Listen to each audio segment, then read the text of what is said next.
When I picked up the phone to ask my son Max when his wedding would be, my daughter-in-law Lena looked me right in the eye and said with a chilling smile, "Oh, we already got married yesterday. We only invited special people." The words hit me like a bucket of ice water. Special people. I, who for 3 years had paid their monthly rent of $500, bought every piece of furniture in their house, and filled their refrigerator when they had nothing to eat. I was not a special person. I stood there in the living room of my own house, holding the phone as if it weighed 1,000 pounds, watching my son avoid my gaze while Lena made herself comfortable on the sofa I had bought for them. The pale pink dress I had picked out for her wedding hung uselessly in my closet, along with the new shoes and the illusion of being part of the most important day of my only son's life. I had spent $200 on that dress, thinking about how nice I would look in Max's wedding photos in which I would never appear. For weeks, I had planned every detail. I had put money aside to give them $1,000 as a wedding gift. I had called my sister Diana in Chicago to tell her the good news. I had cleaned my house from top to bottom, thinking they might come celebrate with me after the ceremony. All of that collapsed in a second with those 4 poisoned words, "Only special people." Max finally lifted his gaze and said in a rehearsed-sounding voice, "Mom, it was an intimate thing, very small, just the 2 of us and the witnesses." But I knew it was a lie. I saw the photos on social media. I saw Lena's parents proudly posing next to the bride and groom. I saw her siblings toasting with champagne. I saw Lena's white dress, which I had helped finance with the $800 I had given her last month for her personal expenses. I saw everything I wasn't supposed to see. A week later, exactly 7 days after that humiliation, Lena called me with a completely different voice. She was no longer the confident woman who had excluded me from her wedding. Now she sounded desperate, almost pleading. "Renate, the rent is overdue. The landlord is pressuring us and says if we don't pay this week, he will kick us out. You forgot to make the transfer." Her voice trembled slightly, as if the world were ending. I was silent for a few seconds, remembering all the times I had run to the bank to make that transfer. All the times I had canceled my own plans to make sure they had a roof over their heads. All the times I had eaten beans and rice so I could give them money for their desires. And now, after they had excluded me from the most important moment of their lives, they had the audacity to call me as if nothing had happened. "Lena," I said with a calm that surprised even me, "didn't I warn you that I only help special people?" The silence on the other end of the line was so deep that I could hear my own heart beating. For the first time in years, it was not I who was trembling, but her. "Renate, I don't understand," she stammered. "We were always special to you. You're like a second mom to me." Lies. All lies. Wrapped in that sweet voice she only used when she needed something. The same voice she had used to ask me for money for the wedding dress, for the honeymoon, for the rings, which I had helped finance without knowing I would never see the ceremony where they were exchanged. For so many years, I had this constant feeling of walking on eggshells, weighing every word, every gesture, every gift, hoping to get a crumb of affection from my own son. I was the perfect mother, the obliging mother-in-law, the silent provider who never protested when they treated me like I was invisible. But that phrase, "only special people," awakened something in me that had been dormant for far too long. I had calculated in my head how much money I had spent on them in those 3 years. Between rent, food, gifts, emergencies, and whims, it was over $20,000. $20,000 I had taken from my retirement, from my savings, from the money my late husband had left, so I could live my last years in peace. And what was all that for? To be treated like a stranger on my own son's wedding day. That night after I hung up, I sat on my bed and cried. But they weren't tears of sadness. They were tears of anger, of accumulated frustration, of years of silently endured humiliation. I cried for all the times they made me feel that my love was a burden, my presence a hindrance, my money the only thing I had to offer. I cried for the foolish mother I had been, for the woman who had lost herself trying to be indispensable to those who considered her dispensable. When I woke up the next morning, something inside me had changed. It was not just the pain of betrayal, it was something deeper, colder. I stood up and looked at myself in the bathroom mirror. The same tired eyes as always, the same wrinkles that told stories of years of giving love without getting it back. But there was something else in my gaze, a hardness I didn't recognize, a determination that had been buried under years of compliance. I went to the kitchen and made coffee, as I had every morning for 40 years, but this time I didn't think about calling Max to ask how he had slept. I didn't check my phone in anticipation of a message from him apologizing for the previous day's humiliation. For the first time in a long time, I was my own first concern of the day.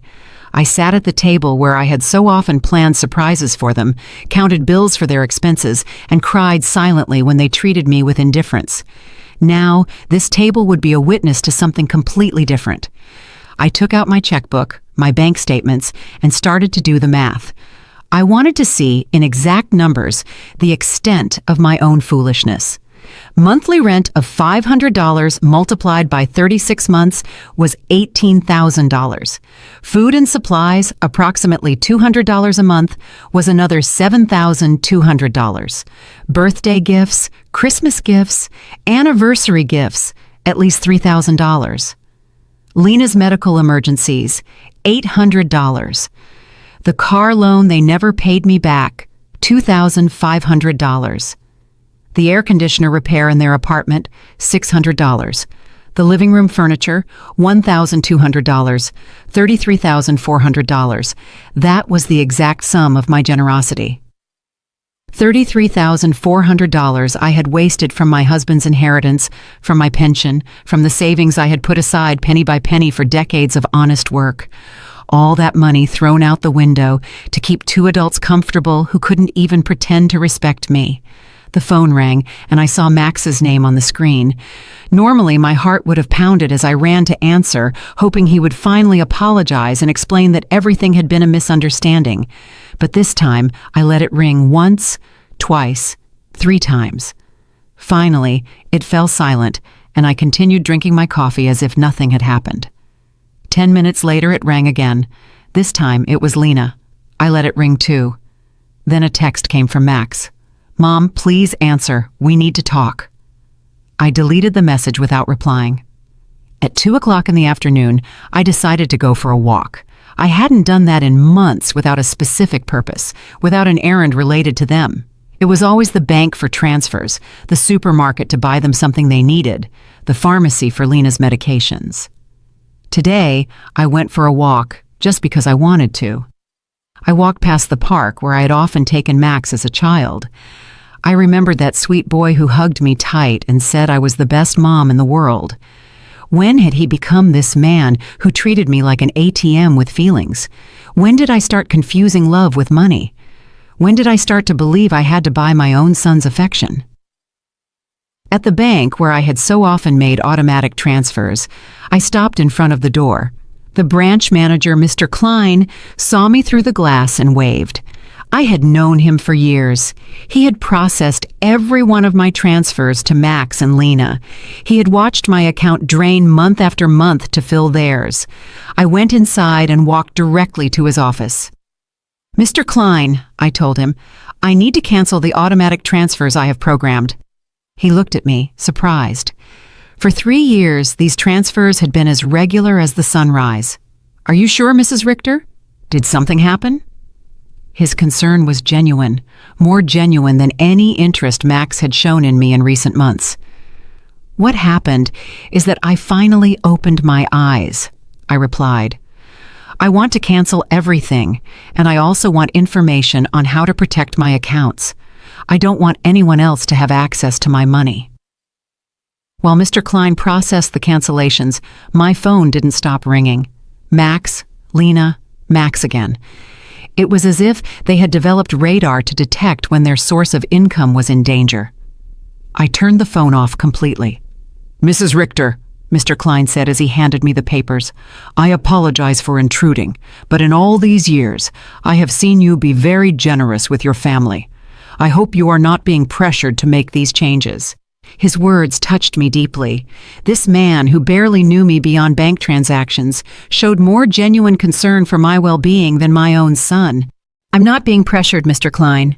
On the contrary, I have finally stopped pressuring myself." When I left the bank, I felt strangely light, as if I had left an enormous burden in that office. For the first time in years, my money was entirely mine. I had no financial obligations to people who saw me as a resource instead of a person. I went home and thought about all the things I hadn't done to please Max and Lena. The trips I hadn't taken to save money for them, the friends I no longer saw because I was always available for their emergencies, the hobbies I had given up because every dollar I spent on myself was $1 less for their needs. When I got home, I found 3 cars parked in front of my door, Max's, Lena's, and one I didn't recognize. I could see movement inside my house through the windows. My blood ran cold. They had keys. I had given them keys because I trusted them, because I thought they would one day take care of me just as I had taken care of them. I took a deep breath before opening the door. It was time for the first real confrontation of my new life. I opened the door to my house and saw a scene I will never forget. Max was sitting on my sofa with his head in his hands. Lena was pacing back and forth like a caged animal, and an older man I didn't know was going through papers on my dining table. My papers, my personal documents. "What is happening here?"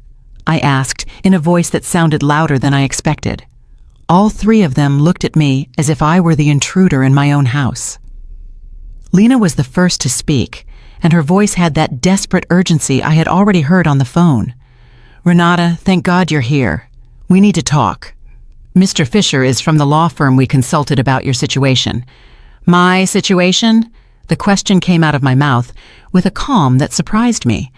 "What situation? I'm doing perfectly fine."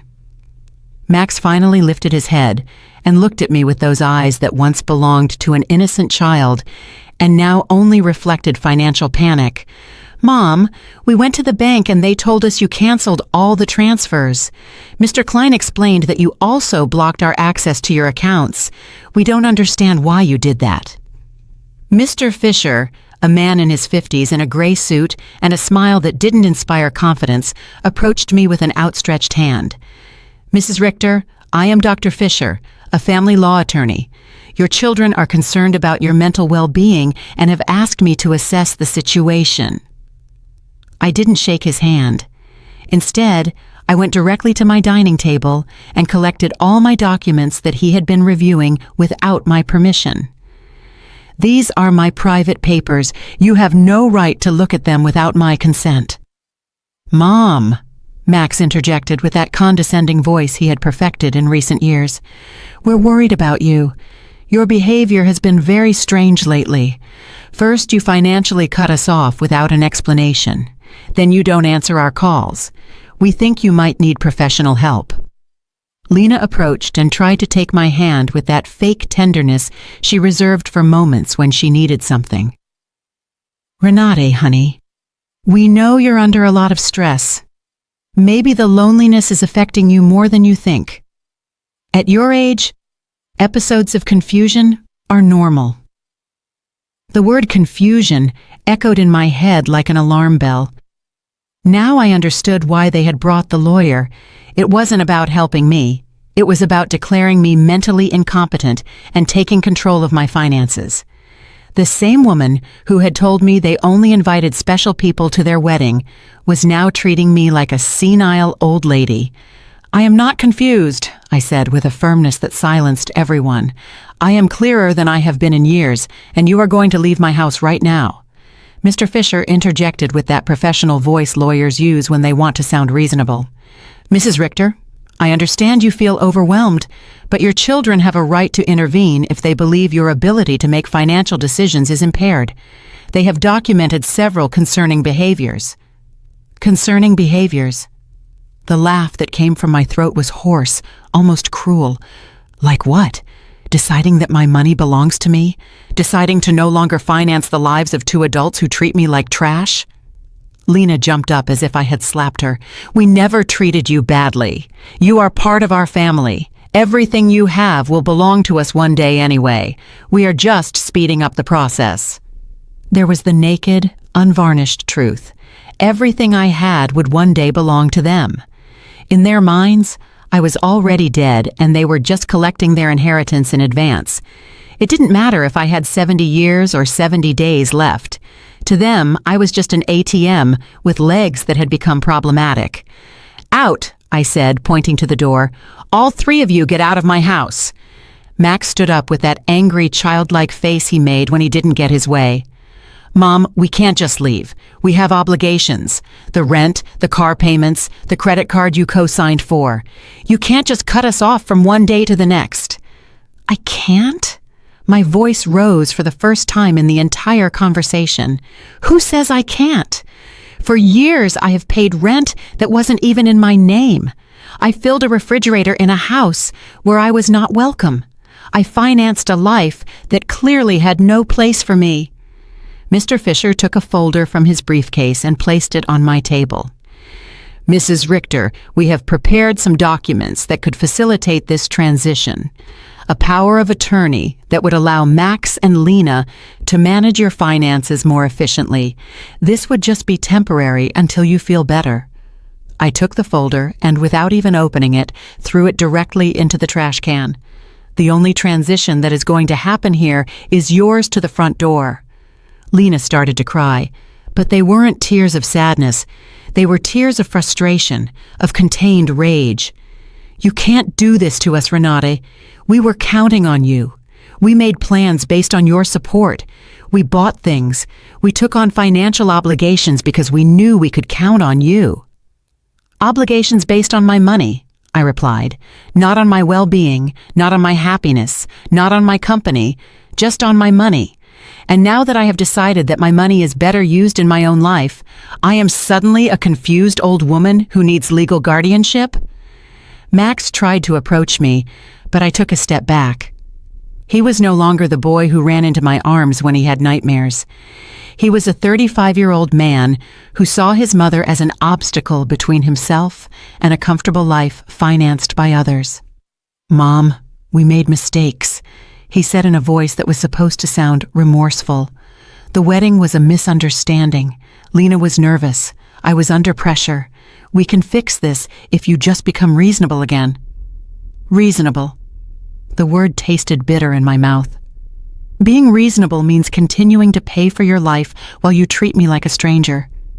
It means pretending it doesn't hurt to have been excluded from the most important day of my only son's life. Mr. Fisher packed his papers with the efficiency of someone who is used to having proposals rejected. "Mrs. Richter, this is not over. Your family has legal options. If you are indeed making irrational decisions due to mental health problems, a judge can determine that you need guardianship." His words were like a blow. I realized this was not just a manipulative family visit. It was a real legal threat. They wanted to declare me incompetent to manage my own affairs.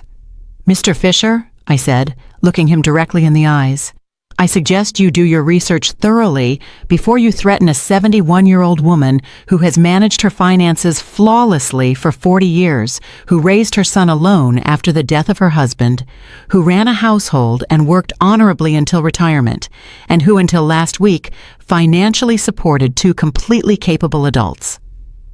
Lena stopped crying and looked at me with a coldness that finally showed her true face. "This won't stay like this, Renate. We have rights and lawyers too." "Perfect," I replied. "Hire all the lawyers you want, with your own money, of course, because mine is no longer available to finance your legal tantrums." The three of them walked to the door with the wounded dignity of people who are not used to being told no.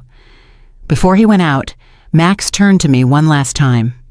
"Mom, this is going to end very badly for you. You're going to end up alone, with no one to take care of you when you really need it."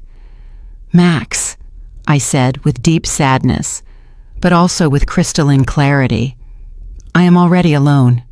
The difference is that now it's by my own choice, not by your neglect." As I closed the door behind them, I stood in my living room, surrounded by the most beautiful silence I had heard in years. It was the silence of freedom. That night, I couldn't sleep, but not out of sadness or regret, but out of adrenaline from having reclaimed control of my own life. I lay awake in bed, planning my next steps like a general preparing for a battle.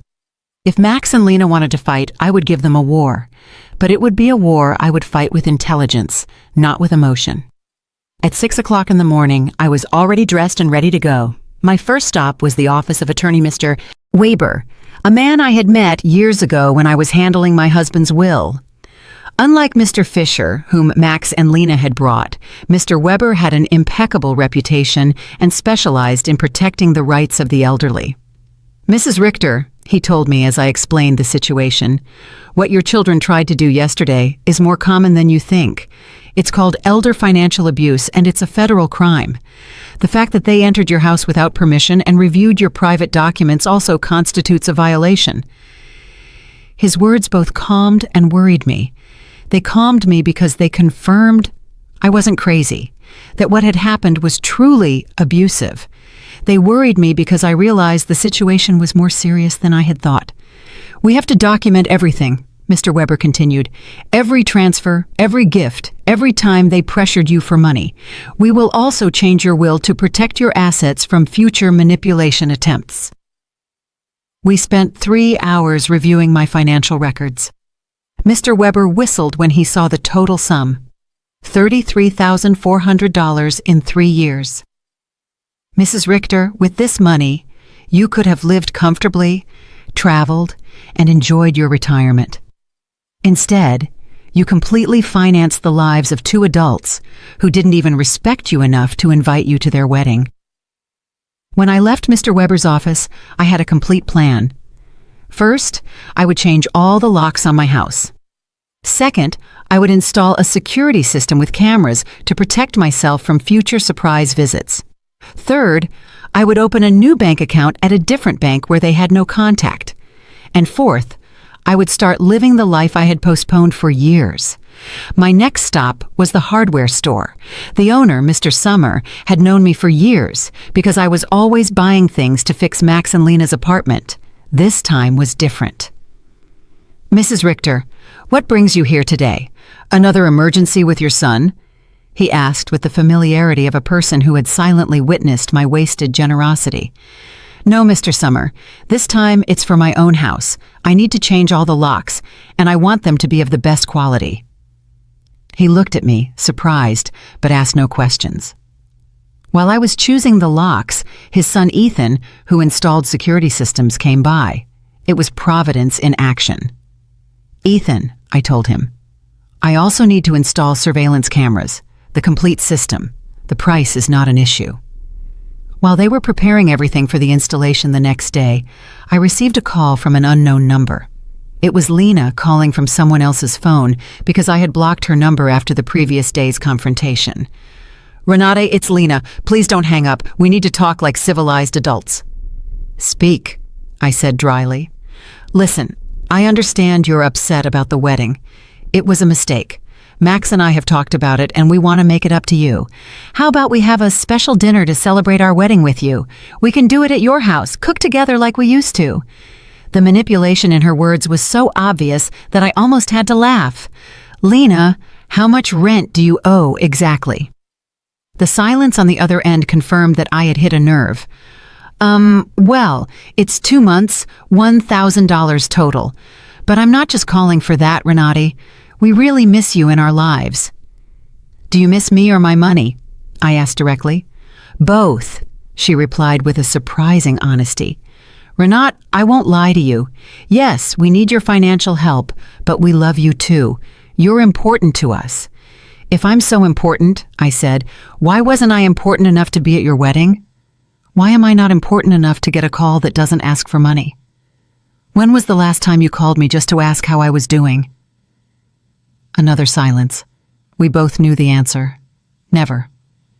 "Lena, I'm only going to explain this to you once. For 3 years, you have treated me like an ATM with feelings. You used me.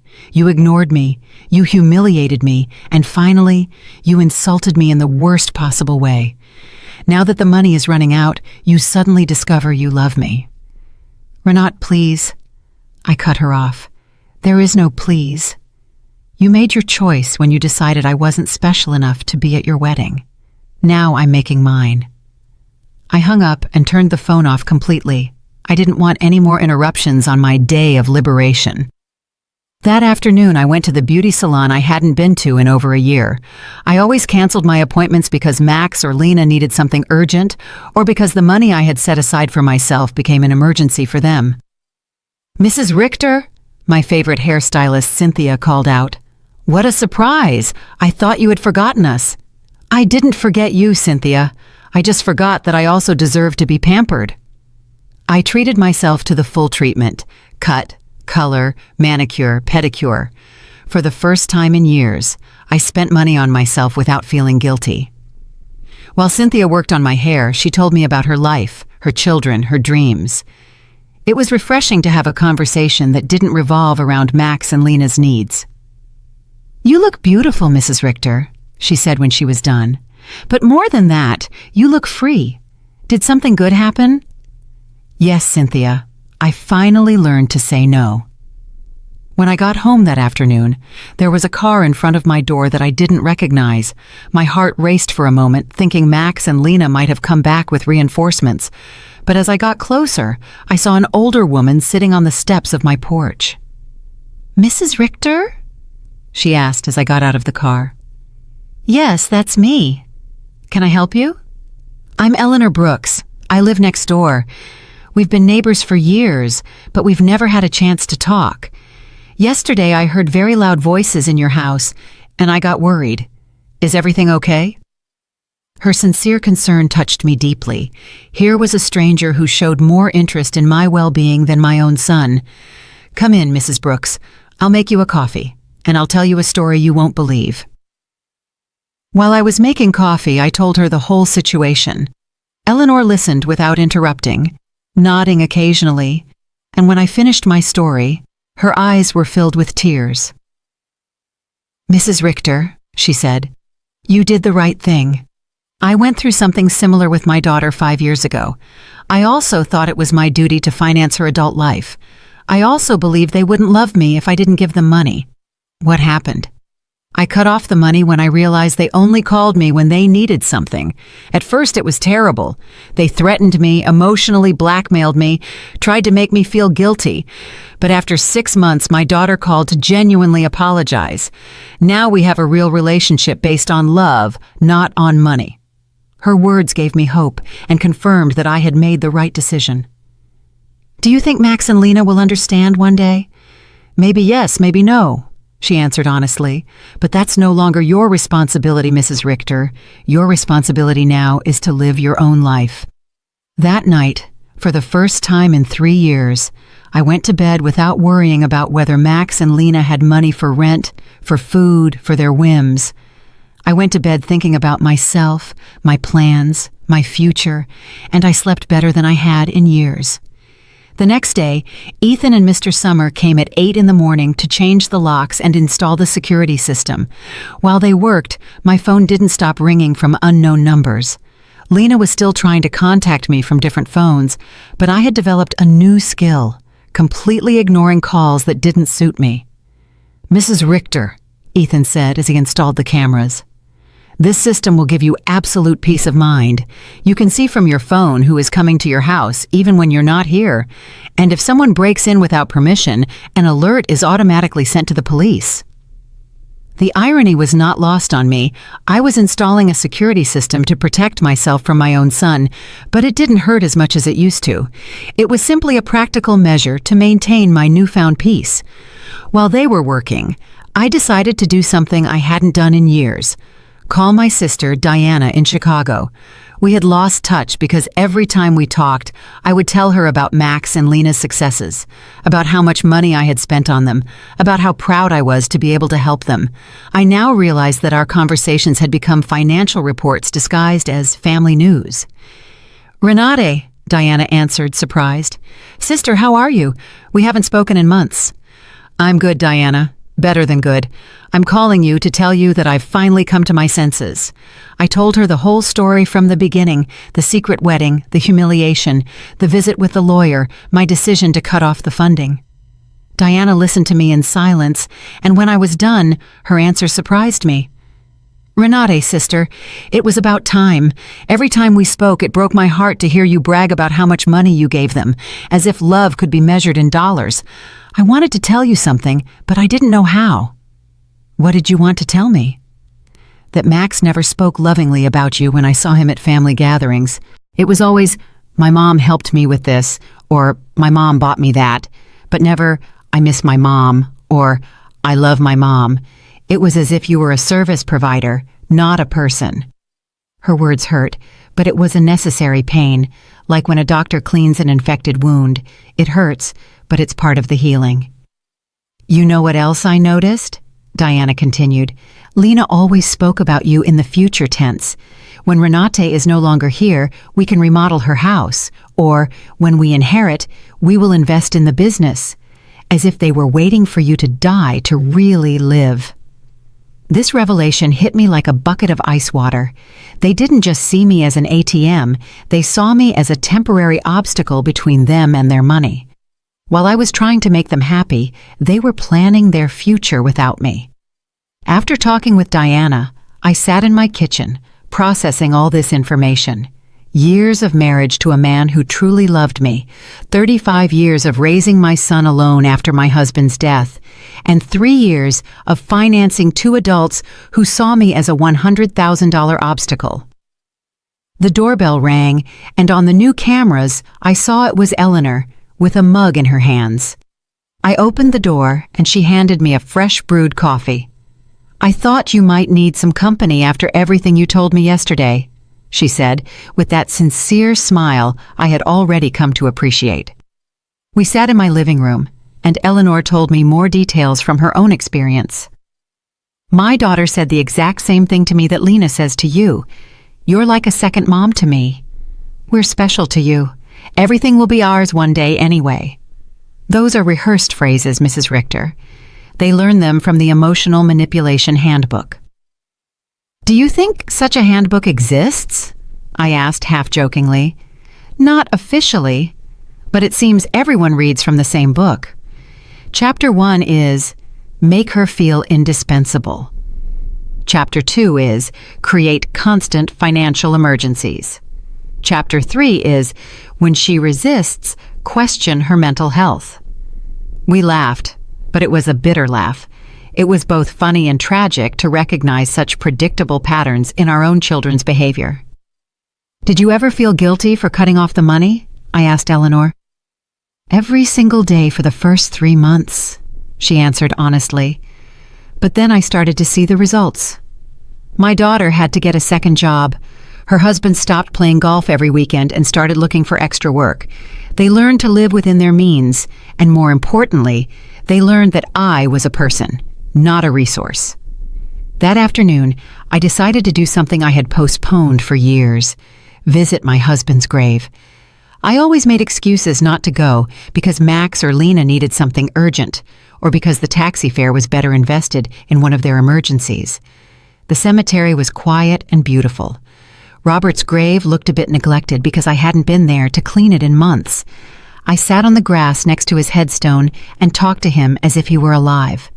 Robert, my love, I think I lost myself for a while. After you left, I put all my energy into Max.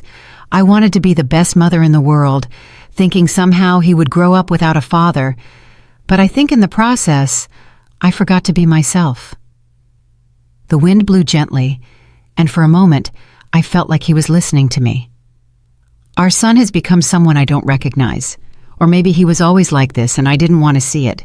His wife is, well, you know how she is. The money you left for me to live peacefully, I spent it taking care of them. But not anymore, my love. I have learned. I cleaned his grave, replaced the withered flowers with new ones, and stayed there for another hour, simply enjoying the peace. For the first time in years, I was not in a hurry to get home to solve a crisis for Max and Lena.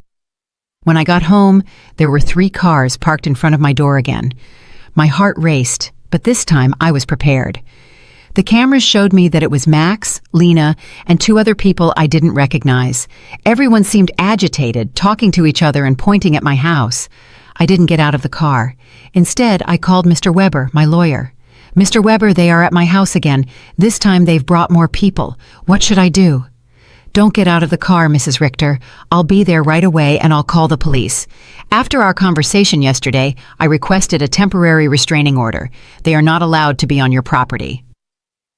Minutes later, Mr. Weber and two police patrol cars arrived. I watched the officers talk to Max and Lena, saw my son gesticulate angrily, saw Lena crying again, but this time her tears did not move me. One of the officers approached my car. "Ma'am, you can get out safely. Your visitors are going to leave immediately." As I got out of the car, Max shouted at me from the street, "Mom, this is ridiculous. We're your family. You can't call the police on your own son." "Max," I replied with a calm that surprised even me, "family doesn't threaten lawsuits for mental incompetence. Family doesn't break into people's homes without permission. Family doesn't treat their mothers like ATMs." Lena screamed from across the street, "You're going to pay us everything you owe us. We have bills you co-signed for. You can't just abandon us like this." Mr. Weber interjected. "Mrs. Brooks, any future communication must be through my office, and I suggest you consult with an attorney before making collection threats, because my client has full documentation of all the payments she voluntarily made for 3 years." I watched them drive away in their cars, defeated but not giving up. I knew this wasn't over, but for the first time in this situation, I felt confident. I had professional help. I had emotional support from Eleanor. And more importantly, I had mental clarity about what was right and what was wrong. That night, Eleanor invited me to her house for dinner. I met her daughter, who was visiting, and I was able to see with my own eyes what a healthy family relationship looked like. They spoke respectfully to each other, asked sincerely about each other's lives, and laughed together. The daughter didn't ask for money once the entire evening. "I wanted that with Max too," I confessed to Eleanor after her daughter had left. "And maybe you'll get it one day," she replied. "But first, he has to learn that you are a person who deserves respect, not just a source of income." For the first time in weeks, I went to bed feeling hopeful about the future. The next few days were strangely peaceful. The surveillance cameras showed me that Max and Lena were driving past my house several times a day. Sometimes slowly, sometimes they parked for a few minutes, but without getting out. It was as if they were studying my routine, looking for the perfect moment for their next move. Mr. Weber had advised me to document every one of these visits, so I kept a detailed log with the date and time. "Their persistence will work in our favor," he had said. "Every time they show up after we've told them not to approach, it strengthens our case for a permanent restraining order." On Friday morning, I was calmly having breakfast when the doorbell rang. The cameras showed me a very well-dressed young woman with a folder in her hands and a professional smile. I didn't recognize her, but something about her posture told me it was not a social visit. "Good morning, Mrs. Renati Richter," she said as I opened the door. "I am a social investigator from the Office of Senior Services. We have received a report that you may be in an at-risk situation and we need to conduct a wellness check." My blood ran cold. Max and Lena had escalated the situation. It was no longer just threats from private lawyers. Now they had involved the government. "Can I see your ID?" I asked, trying to stay calm. "Of course." She showed me an official ID that looked genuine. "I am social worker Mrs. Schmidt. Can I come in and talk to you?" I let her in, knowing that a refusal would have been worse for my case. Mrs. Schmidt sat down in my living room and took a form out of her folder. "Mrs. Richter, we have received reports that you have shown significant changes in your financial behavior, that you have cut off communication with your family, and that you have shown signs of paranoia by installing unnecessary security systems. We were also told that you have refused medical and legal help from your loved ones." Every word had been carefully chosen to make me sound like a mentally disturbed old woman. I recognized Lena's handwriting in the wording. She had always been skilled at manipulating words to get what she wanted. "Miss Schmidt," I said with all the dignity I could muster, "I would like to call my lawyer before answering any questions." Ma'am, this is not a legal interrogation. It's a wellness check. If you have nothing to hide, it should not be a problem to speak with me. The phrase, "if you have nothing to hide," infuriated me. It was the same logic abusers used to justify their invasions. If you're innocent, you shouldn't complain about your privacy being violated. Miss, I'm calling my lawyer. You can wait here or come back another day, but I will not answer any questions without legal representation present. I called Mr. Weber, and he was there within 20 minutes. When he came in and saw the social worker, his expression hardened. "Miss Schmidt," he said after checking her ID, "I hope you have a court order to be here, because my client is under my legal representation, and any unauthorized investigation constitutes harassment." "Sir?" Mrs. Schmidt replied with less confidence than before. "We have reports from concerned family members about the lady's well-being. It's our duty to investigate." "What family?" Mr. Weber asked dryly. "The same family that tried to get her to sign a power of attorney without representation. The same family that broke into her house without permission and checked her private documents. The same family that excluded her from important events while living off her money." Mr. Weber took a folder from his briefcase and placed it on the table. "Here, I have complete documentation of my client's financial and emotional abuse. $33,400 that were withdrawn from her accounts in 3 years.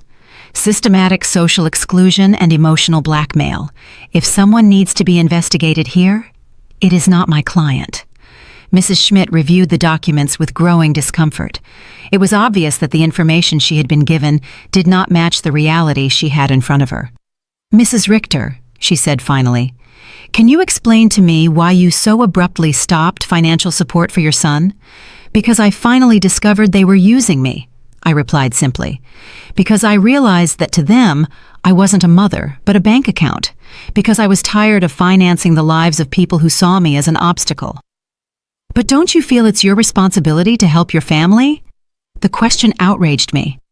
"Miss Schmidt, my responsibility as a mother was to raise my son until he was 18, to educate him, and to give him the tools to be an independent adult. My son is 35 years old, married, and perfectly capable of supporting himself.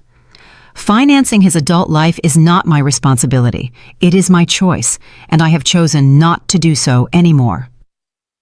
Mr. Weber interjected. "Miss Schmidt, would you consider it normal for a 35-year-old adult to be unable to pay his own rent without the help of his 71-year-old mother?" Mrs. Schmidt did not answer right away. I could see she was reevaluating the entire situation. "Mrs. Richter," she asked after a moment, "do you manage your own finances completely? I can show you my bank statements, my investments, my tax payments. Everything is current and in order. Do you live independently? As you can see, I keep my house clean. I take care of myself physically. I drive my own car. I have healthy social relationships with my neighbors. Do you take any medication?" "Just vitamins and occasionally aspirin. I don't have any medical conditions that require medication." Mr. Weber added, "My client has just undergone extensive medical exams as part of our legal process. She is in perfect mental and physical condition." Mrs. Schmidt closed her folder and sighed. "Mrs. Richter, based on this conversation and the documentation I have reviewed, I see no indication that you are at risk or in need of intervention. I will close this case." After she left, Mr. Weber and I remained silent for a few minutes. "Renat," he said finally, "this is going to continue to escalate. Max and Lena are spending money they don't have to hire professionals to try to have you declared incompetent." "Does that mean they are desperate?" "It means that exactly. What else can they do?" "They can file a lawsuit for incompetence. It's expensive and hard to win, but if they find a sympathetic judge and a psychiatrist willing to testify in their favor, they could get a guardian assigned." The thought terrified me. They could take control of my money? "They could try, but we have solid evidence that you are completely competent and that they are motivated by greed and not by genuine concern." That afternoon, I called Diana to vent. "Sister," she said after hearing my story, "do you notice how far they are willing to go for money? They are risking family relationships, spending money on lawyers and doctors, destroying their own reputation. all to get access to your bank account again." Her words made me think. Max and Lena had completely revealed their true nature. There was no going back. There was no possibility of a genuine reconciliation. To them, I had never been a mother or a respected mother-in-law. I had always just been money on legs. This revelation, although painful, was also liberating. I no longer had to wonder if I was making the right decision. I no longer had to feel guilty for protecting myself. They had proven for themselves that my emotional and physical well-being was less important to them than my money. That evening, Eleanor came to visit with a surprise. She had invited her friends from the garden club to meet me. "Renate," she introduced me.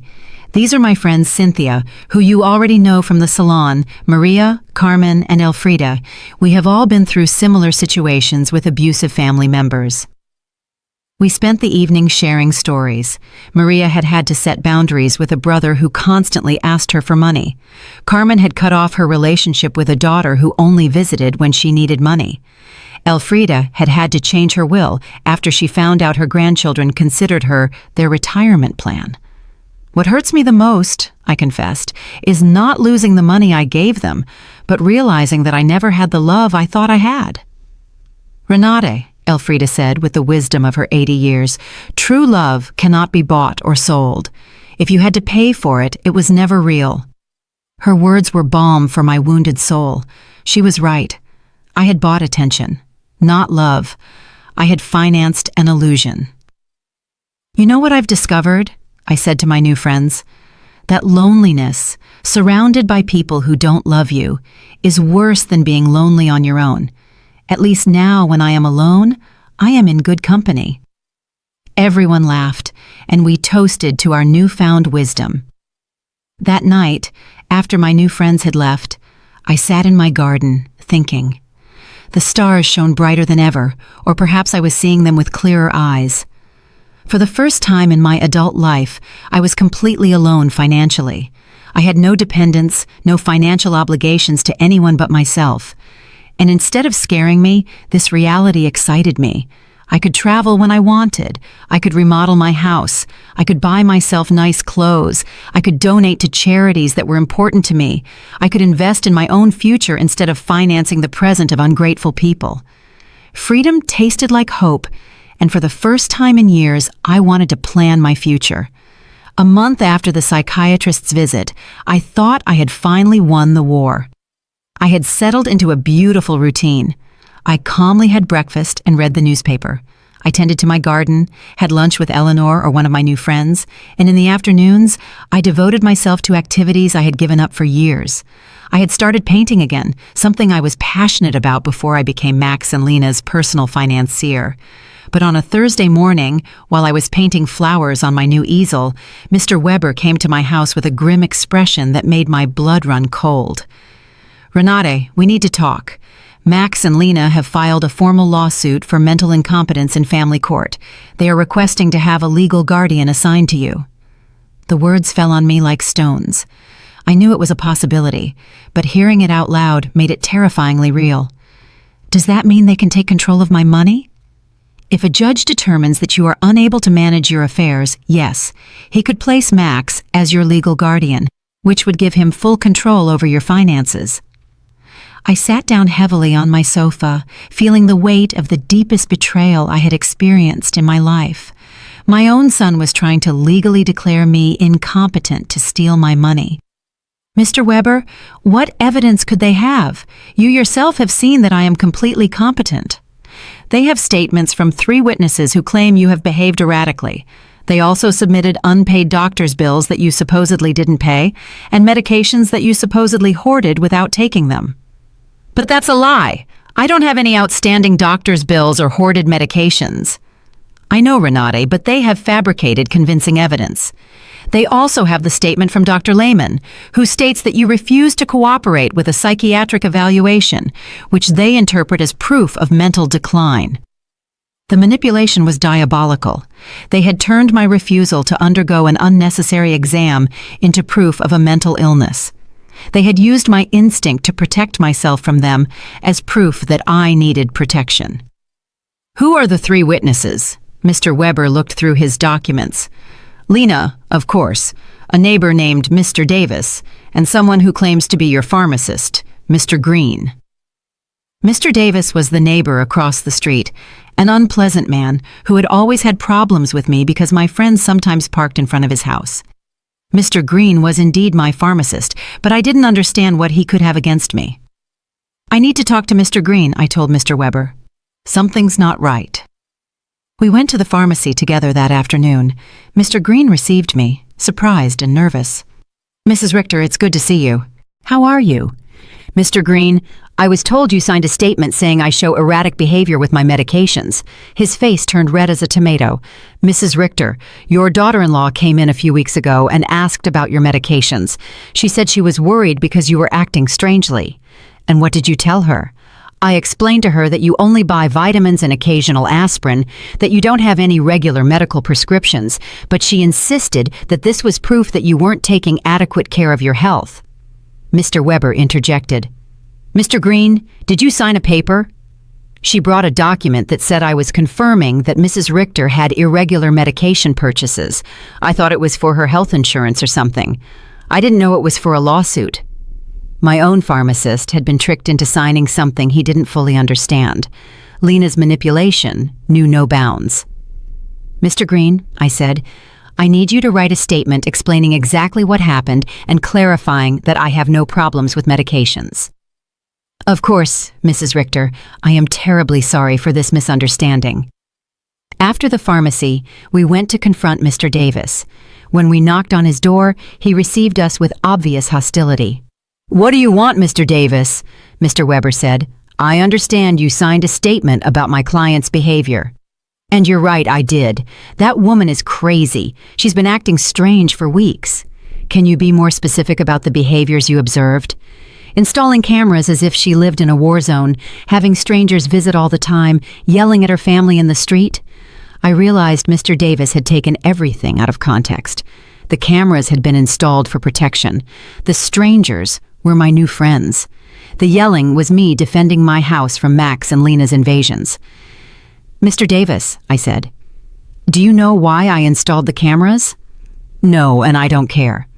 To protect myself from my son and daughter-in-law, who broke into my house without permission and threatened me. That's what a crazy person would say, he replied cruelly. There was no way to reason with him. His statement was based on superficial observations, maliciously interpreted.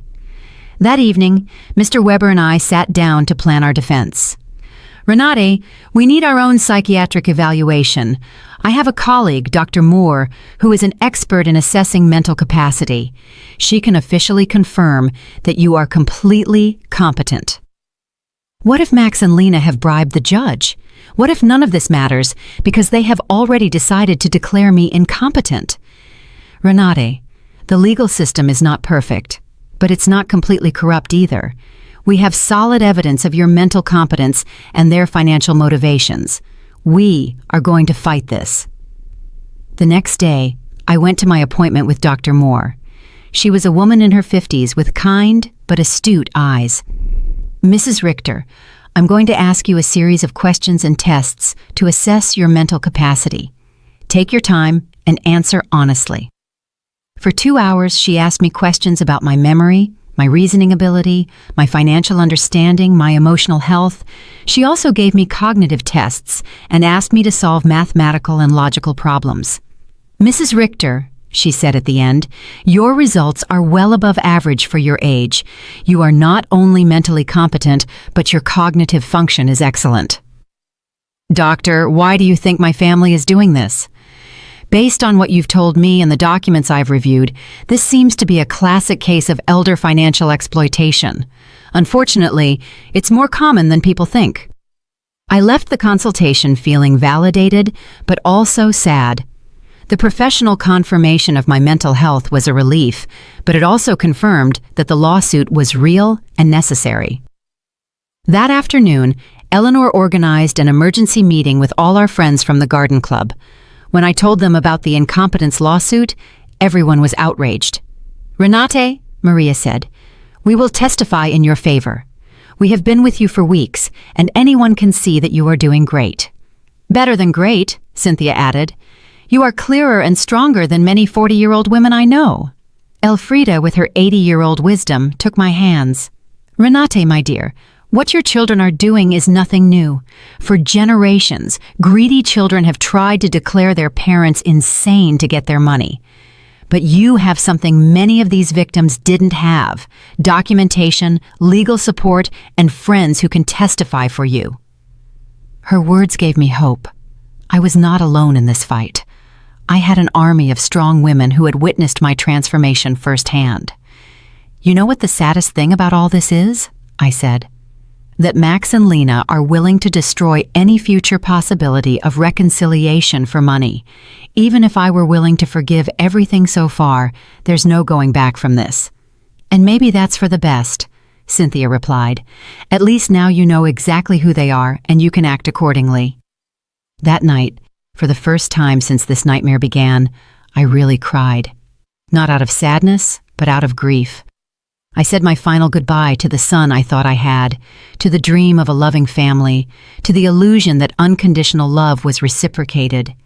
But something new also emerged within me, an iron determination not to let myself be stripped not only of my money, but also of my dignity and my freedom. The war had officially begun, but I was ready to fight. The trial came 3 weeks later. I woke up early, put on my best black suit, and looked at myself in the mirror with a determination I had never felt before. Today, not only my mental capacity would be judged, my dignity as a person, my right to live free from abuse, my value beyond my bank account would be judged. Mr. Weber came at 7 in the morning to go over our strategy one last time. "Renate, remember, the burden of proof is on them. They have to prove that you are incompetent. We just have to show that you are not." "And what if the judge is already biased?" "Judge Miller has a reputation for being fair. I researched his past cases, and he doesn't automatically favor families. He is dedicated to protecting the rights of the elderly." We arrived at the courthouse at 9 in the morning. In the hallway, I saw Max in a new suit that he probably bought for the occasion, and Lena dressed in black as if she were at a funeral. Maybe it was one, the funeral of our family relationship. When our eyes met, Max avoided my gaze, but Lena held my gaze with a coldness that confirmed that for her, this was just a business transaction. Their lawyer was an older, elegant man with the kind of confidence that comes from winning similar cases before. When he began his opening statement, his strategy was clear: to portray me as a confused old woman who had been manipulated by strangers to alienate me from my loving family. "Your Honor," he said in a solemn voice, "Mrs. Renate Richter has shown a clear mental decline in recent months. She has cut off all financial support for her family without a rational explanation. She has installed unnecessary security systems due to paranoia, and has isolated herself from her loved ones under the influence of neighbors and lawyers who are obviously taking advantage of her vulnerable situation." Every word had been carefully chosen to make my self-empowerment sound like dementia, and my freedom sound like external manipulation. Then they called their witnesses. Lena was the first to testify, and her performance was Oscar-worthy. She cried as she described how I had completely changed, how I had become hostile and paranoid, how I had isolated myself from the family that loved me. "Your Honor," she said in a trembling voice, "Renate has always been like a second mom to me. Seeing her mental decline has been devastating. We just want to help her get the care she needs." Lies, wrapped in convincing tears. When Mr. Weber cross-examined her, the cracks in her story began to become visible. "Mrs. Schuster, can you tell the court, when was the last time you called my client without asking for money?" Lena stammered. "Well, we always talked about many things. Can you give me a specific date?"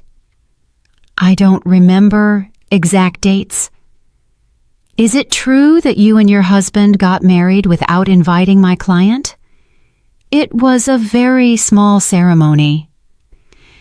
"Is it true that when my client asked about the wedding, you told her that you had only invited special people?" Lena's face turned red. Those words were taken out of context.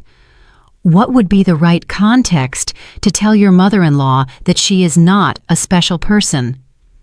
She couldn't answer convincingly. Max was next. Seeing him on the witness stand, swearing to tell the truth while preparing to lie about my mental health, was one of the most painful moments of my life.